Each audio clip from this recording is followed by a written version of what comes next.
توی این ویدیو 3 راه برای حذف و جلوگیری از افکار و انرژی های منفی به شما آموزش خواهم داد تا با استفاده از اونها و قانون جذب فوراً به هر چیزی که بخواید برسید.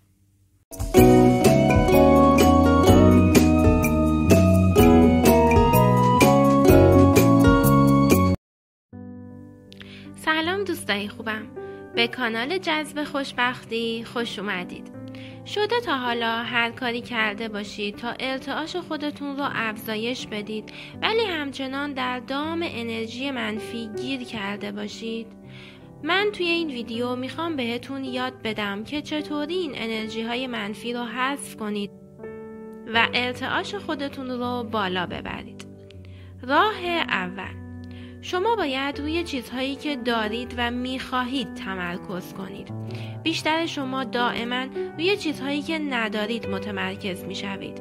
من رابطه خوبی ندارم. من پول کافی ندارم. به همین شکل شما در آن انرژی منفی میمانید و این انرژی منفی دست و پای شما را میبندد و دیگر نمیتوانید آنچه را که آرزو دارید به دست آورید. وقتی روی کمبود چیزهایی که ندارید متمرکز میشوید، همان را هم جذب میکنید. کائنات مانند یک آینه غول‌پیکر است که هرچه را جلوی آن میگذارید همان را برای شما منعکس میکند. پس روی چیزهایی که میخواهید تمرکز کنید، نه کمبود آنها. راه دوم، یکی از راه‌های رهایی از این تله شکرگزاری است. یک دفتر برای شکرگزاری کنار بگذارید. می توانید هر شب قبل از خواب بابت چیزهایی که دارید از خدا سپاسگزاری کنید و آنها را به طور منظم بخوانید.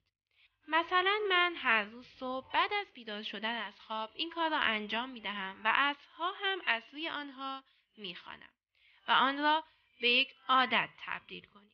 زیرا وقتی در حال شکرگزاری هستید، همه چیز در میدان انرژی ارتعاشی شما شروع به تغییر می کند.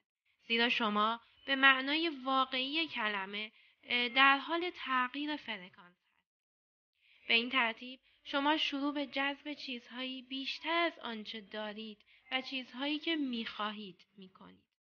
پول، عشق، ماشین، رابطه عالی. راه سوم، شما خالق دنیای خود هستید. اگر دنیای بیرون شما آن چیزی نیست که شما دوست دارید، روی آن تمرکز نکنید.